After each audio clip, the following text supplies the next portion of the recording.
皆様お待たせをいたしました。それではこれよりセジョン特別自治市経済副市長イ・スンボン様によります講演を開催いたします。なお、英語版パンフレットのお名前が間違っておりましたことをここに謹んでお詫び申し上げます。大変申し訳ございませんでした。それではイ様よろしくお願いいたします。どうぞ皆様拍手でお迎えください。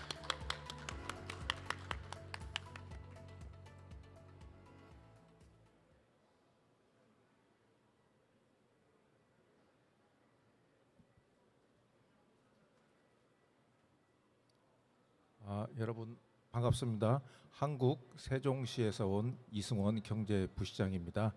세종시와 세종시의 스마트 시티에 대해서 프레젠테이션을 해드리도록 하겠습니다.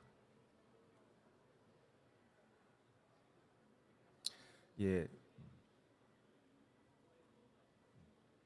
세종시는 2012년 설립된 신생 도시입니다. 그렇지만 대한민국에서 매우 중요한 의미를 가지고 있습니다. 거기에 대해서 설명을 드리겠습니다. 먼저 세종시의 전체적인 어떤 현황과 그 다음에 나중에 스마트 시티 세종의 모습을 보여드리도록 하겠습니다.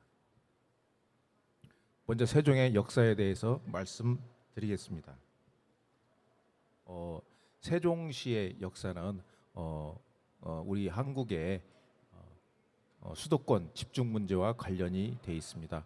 한국은 1960년대 이후로 굉장히 빠른 경제 성장에 성공을 하였습니다. 그렇지만 그 결과로 수도권 집중이라는 문제에 직면하게 되었습니다. 여러분 그래프에서 보시는 바와 같이 1970년대에 수도권 인구 집중 비율은 28%였습니다. 그러나 2019년 말에는 50%, 전 국민의 절반 이상이 수도권에 전체 면적의 11% 정도밖에 되지 않는 수도권에 집중하는 문제가 생기게 되었습니다.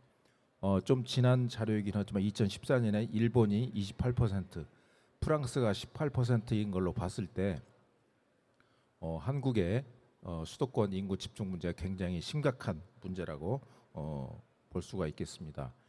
이로 인해서 예컨대 한국의 1000대 기업 중에서 약 74%가 수도권에 집중되어 있고 또 대학생 중에서 42% 이상이 또 서울에 또 집중되어 있습니다.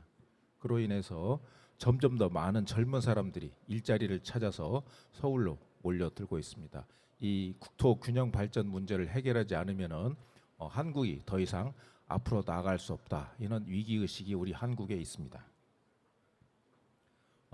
이러한 문제를 해결하고자 2003년 대통령 선거 당시에 그때 노무현 대통령 후보께서 수도 이전을 공약으로 내걸었습니다. 그리고 대통령에 당선이 되었습니다. 그리고 대통령이 당선을 돼서 수도 이전을 추진을 하였습니다. 그러나 서울 사람들을 비롯한 많은 사람들로부터 반대에 부딪혔습니다. 대한민국의 수도가 서울이라는 것이 헌법이나 법률에 명시되어 있지 않지만은 대한민국의 수도가 서울이라는 것은 하나의 불문 헌법이다 하는 헌법재판소의 판결이 나와서 수도를 이전하는 것은 위헌이다 하는 판결을 받았습니다. 그래서 당시 노무현 대통령이 그걸 우회해서 대통령과 국회의사당은 서울에 둔 채로 대부분의 행정부처를 새로 만든 도시인 세종시로 이전하는 계획을 세우게 되었습니다. 그래서 2012년에 국토의 중심부에 해당하는 지역에 세종시를 건설하게 되었습니다.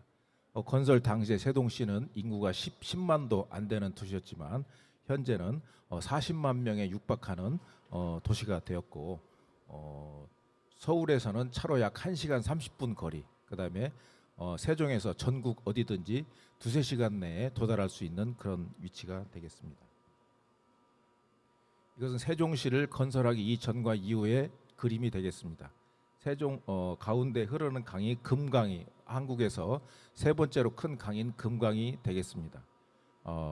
세종시가 생기기 전에는 이렇게 논과 밭이던 지역이 불과 20년 만에 이렇게 현대화된 도시로 탈바꿈하게 되었습니다. 현재 세종시에는 국무총리실, 기획재정부, 산업자원부, 과학기술부 등 45개 중앙 정부 기관이 위치해 있고 16개 출연 연구 기관이 들어서 있습니다. 이 그림은 정부 중앙 청사의 모습이 되겠는데 위에 있는 옥상 정원이 총 길이가 3.6km로서 세계에서 가장 긴 기네스북에 등재된 정원이 되겠습니다. 옥상 정원이 되겠습니다.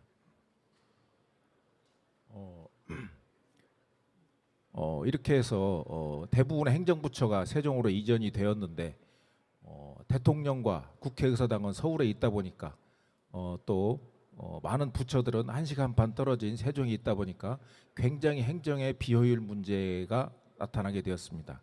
이 문제를 해결하기 위해서 국회의사당 세종분원과 대통령 집무실 세종분원을 또 짓게 되었습니다. 그래서 대통령실 세종분원은 2029년 완공이 목표이고 국회의사당은 2034년 완공 목표가 되겠습니다. 이렇게 점차로 대한민국의 행정의 중심 기능이 세종으로 옮겨오고 있다는 것을 말씀드릴 수가 있습니다. 그래서 금년에 새롭게 이재명 대통령께서 취임을 하셨습니다. 이재명 대통령이 취임을 하면서 국민적 합의를 전제로 행정 수도를 세종으로 이전하겠다는 공약을 제시를 하셨습니다. 그래서 헌법을 개정하든지 아니면 특별법을 수립하든지 해서 행정법 수도를 세종으로 옮기는 그런 작업을 진행 중에 있습니다. 그래서 마치 미국처럼 뉴욕과 워싱턴처럼 한국의 어떤 경제나 문화의 중심지는 서울, 그다음에 정치 행정의 중심지는 세종이 되는 그러한 모습으로 나아가고 있습니다. 다음으로 우리 세종시가 가지고 있는 비전에 대해서 말씀을 드리도록 하겠습니다. 세종시는 5대의 비전을 가지고 있습니다. 첫 번째 비전은 앞에서 말씀드린 바와 같이 행정수도의 비전이 되겠습니다. 두 번째 비전은 한글 도시의 비전입니다. 우리 세종시의 이름은 약 600년 전에 한국의 가장 위대했던 임금인 세종대왕의 칭호를 딴 이름이 되겠습니다. 그 세종대왕께서 우리 한국의 알파벳인 한글을 창제하셨습니다. 그래서 세종시는 한국어와 한글을 전 세계에 알리는 거점 도시가 되겠다는 비전을 가지고 있습니다. 또 세 번째 비전은 박물관 도시입니다. 워싱턴이 미국의 수도인 워싱턴이 박물관으로 유명한 도시이듯이 또 세종시가 또 박물관으로 유명한 도시가 되겠다는 비전이 되겠습니다. 네 번째는 정원 도시입니다. 세종시의 신도시 지역은 한국에서 가장 녹지 비율이 높은 녹지 비율이 52%에 달하는 그런 도시가 되겠습니다. 굉장히 쾌적한 도시이고 어디서든지 쉽게 공원에 접근할 수 있는 도시입니다. 그래서 세종시는 정원 도시로 발전시키고자 하는 비전이 있습니다. 마지막으로 혁신 산업 도시입니다. 세종시는 완전히 논과 밭에서 새롭게 최첨단 도시로 발전된 도시이기 때문에 오늘의 주제인 스마트 시티를 비롯해서 첨단 혁신 기술의 실증 테스트 베드로서 산업 발전의 기반이 되는 도시로서 육성하고자 하는 비전이 있습니다. 좀 더 이 그림은 세종시 신도시 지역의 어떤 청사진이 되겠습니다. 가운데 있는 이 물 부분이 금강이 되겠고요. 세종시는 마치 뉴욕의 센트럴 파크와 같이 도시의 중앙부를 공원으로 만들었습니다. 약 2.7km, 7제곱킬로미터에 달하는 지역을 공원으로 만들고 그 주변을 1생활권, 2생활권 해서 총 6개의 생활권으로 개발을 하고 있습니다. 그래서 이게 1생활권, 2생활권, 3생활권, 4생활권, 5생활권, 6생활권 차례로 개발을 하고 있습니다. 세종은 여전히 건설 중인 도시가 되겠습니다. 특히 이 5생활권이 뒤에서 제가 설명드릴 스마트 시티가 들어가는 도시가 되겠습니다. 세종의 유명한 정원들입니다. 여기 나와 있는 수목원, 그 다음에 호수공원, 이 센트럴 파크가 세종이 아까 말씀드린 중앙 부분에 위치해 있는 그런 공원이 되겠고, 그 다음에 세종의 랜드마크인 이응다리, 그 다음에 아까 말씀드린 옥상 정원 등 많은 공원들이 있습니다. 아까 소개해드린 한글과 관련된 것입니다. 한글은 세계에서 가장 빠르게 성장하고 있는 언어라고 합니다. 얼마 전에 미국 CNN은 한국이 K-팝과 K-드라마를 전 세계에 소개했는데 이제는 한국어를 소개할 차례다 이런 얘기를 했고, 한국은 세계에서 5번째로 배우는 사람이 많은 언어라고 합니다. 그리고 전 세계 1,400개 이상의 대학에서 한국어를 가르치고 있습니다. 이 세종시가 세종대왕의 이름을 따서 이 한글과 한국어를 전 세계에 전파하는 거점 도시가 되고자 합니다.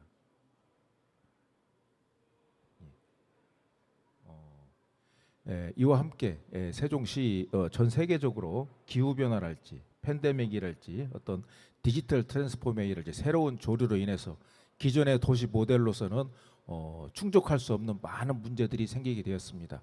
이것을 해결하기 위해서 스마트 시티라는 이름으로 첨단 기술들을 집약시키는 그런 도시로 발전되고 있고, 세종시는 이러한 스마트 시티로 나가고자 합니다. 여기서 참고로 세종시의 스마트 시티와 관련된 영상을 보시도록 하겠습니다.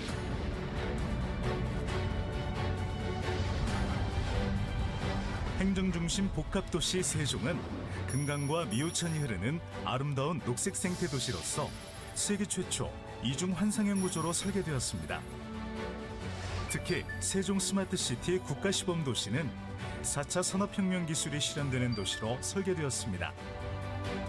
이에 세종 테크노파크는 도시의 디지털 SOC가 생산하는 빅데이터를 수집, 연계, 통합하여 가상 입체도시 디지털 트윈을 구축하고 이를 분석 시뮬레이션하여 다양한 도시 문제를 예측하고 해결하는 지속가능한 혁신 플랫폼을 구축하고 있습니다.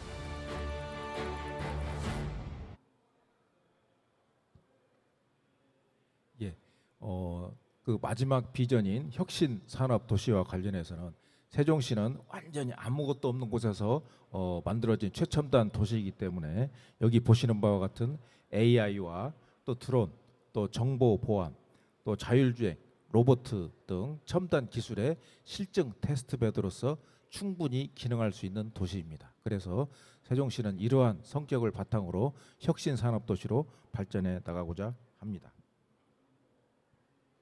이제 다음으로는 세종시의 스마트 시티 혁신 사례에 대해서 말씀드리도록 하겠습니다. 먼저 첫 번째로는 AI와 데이터를 활용한 도시입니다. 세종시는 먼저 수요 기반형 버스 서비스를 운행하고 있습니다. 흔히 말하는 노선버스는 정해진 시간에 정해진 노선만 다니는 그런 대중교통 수단들을 많은 도시에서 운영하고 있는데, 세종시는 승객들이 자기가 원하는 위치를 전송을 하면은 AI가 그런 정보들을 모아서 최적의 노선을 만들어서 하는 온디맨드 수요 기반형 버스 서비스를 현재 운영하고 있습니다. 그다음에 AI 관제 센터를 통해서 요새 문제가 되고 있는 포트홀을 탐색을 한달지, 그다음에 수배 중인 자동차를 또 탐색을 한달지 이러한 일을 하고 있습니다. 또한 AI를 통해서 AI 응답 기능을 통해서 다양한 민원 서비스에 대한 응대를 통해서 행정의 효율성을 높여나가고 있습니다. 그다음에 드론입니다. 스마트 드론 커머셜라이징 클러스터 사업을 통해서 많은 드론 기업들을 지원을 해주고 있고, 또 매년 1회 전국 드론 레이싱 대회를 개최하고 있습니다. 아마 금년 10월에도 드론 레이싱 대회를 곧 개최할 예정으로 있습니다. 또한 드론을 이용해서 비료를 살포한달지 또 제초제를 살포한달지 이러한 일들을 하고 있습니다. 세 번째로는 사이버 시큐리티 사업이 되겠습니다. 세종은 매년 여름에 핵태원 세종이라는 화이트 해커 컴피티션 대회를 벌이고 있습니다. 핵태원이라는 말은 해커와 판테온을 합친 합성어가 되겠습니다. 판테온은 여러분 아시는 바와 같이 그리스의 신들이 모여 있는 그런 곳이 되겠죠. 그래서 해커의 신들을 뽑는 대회가 되겠습니다. 여기 계신 분들 중 교토에서도 내년에 핵태원 대회에 많이 참석해 주실 것을 부탁을 드리도록 하겠습니다. 또한 정보보호 클러스터 사업을 통해서 지역의 중소기업들의 정보보안 사업을 도와주면서 정보보호 기업들을 집적시키고자 합니다. 또 자율주행 서비스가 되겠습니다. 세종시는 한국에서 최초로 지자체와 지자체 연결하는 광역 단위의 110km가 넘는 구간의 대중교통 노선을 운영을 자율주행 노선을 이용을 하고 있습니다.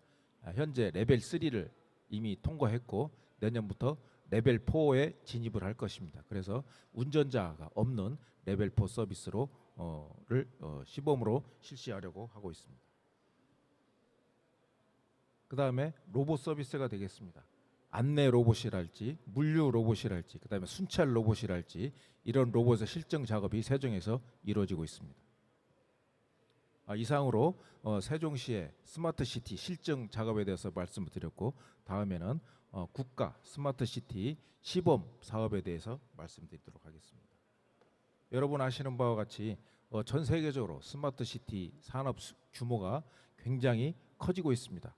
또 전 세계적인 스마트시티의 새로운 표준 그런 모델을 개발하고자 하는 그런 요구가 굉장히 커지고 있습니다. 그래서 한국의 국토교통부는 2018년에 저희 세종시와 그다음에 저쪽 부산시 두 곳을 스마트시티 시범도시로 지정하게 되었습니다. 우리 세종시가 국토교통부로부터 스마트시티 시범도시로 지정이 되게 된 것입니다.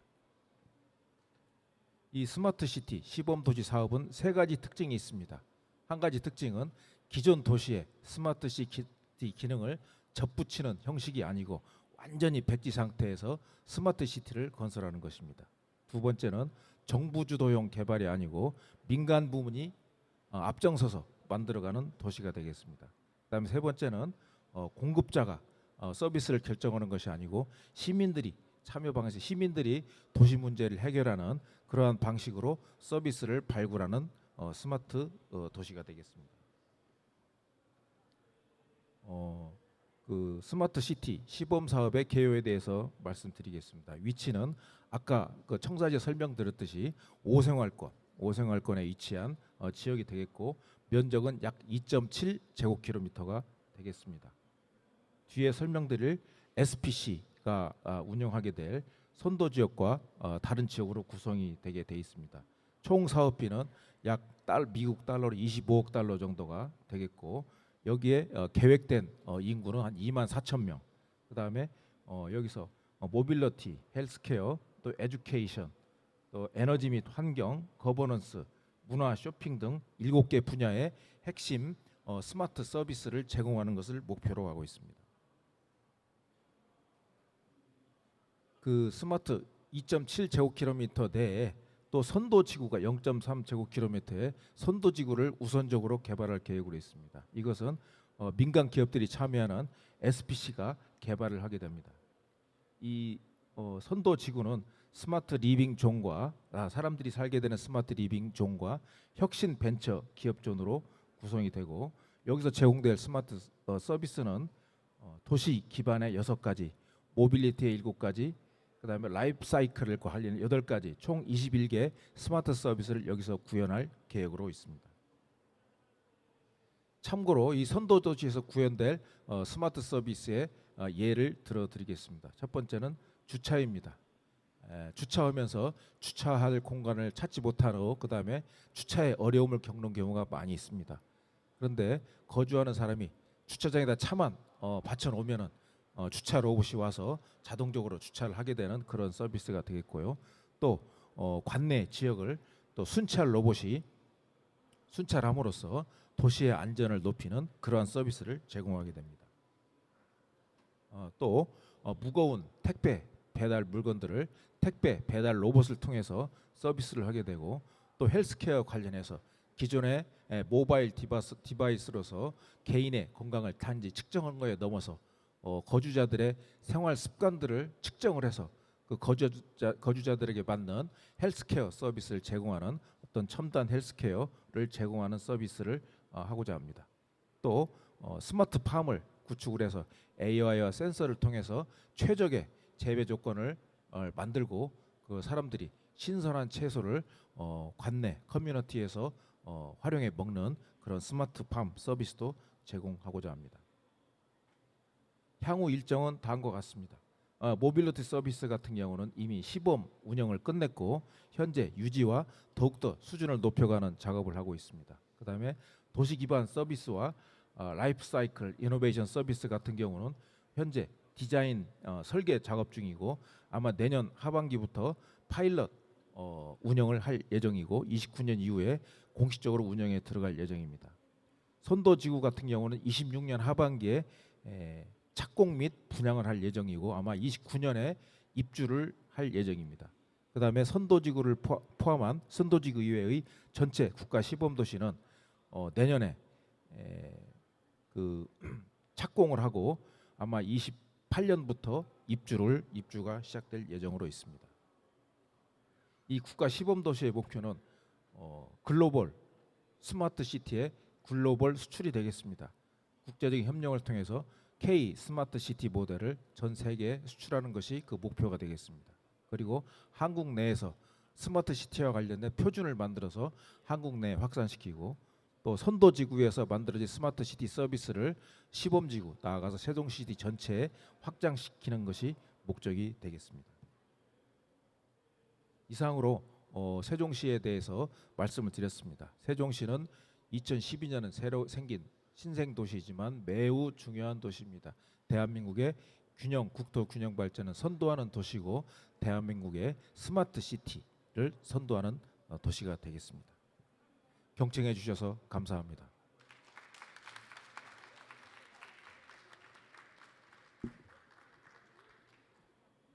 혹시 질문 있으십니까?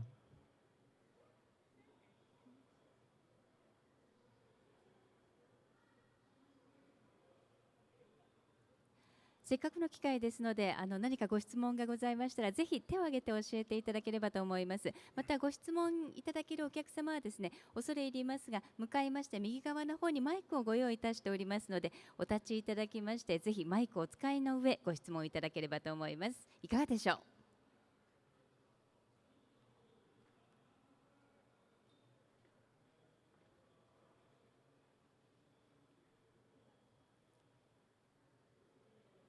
せっかくの機会ですので、もしよろしければいかがですか。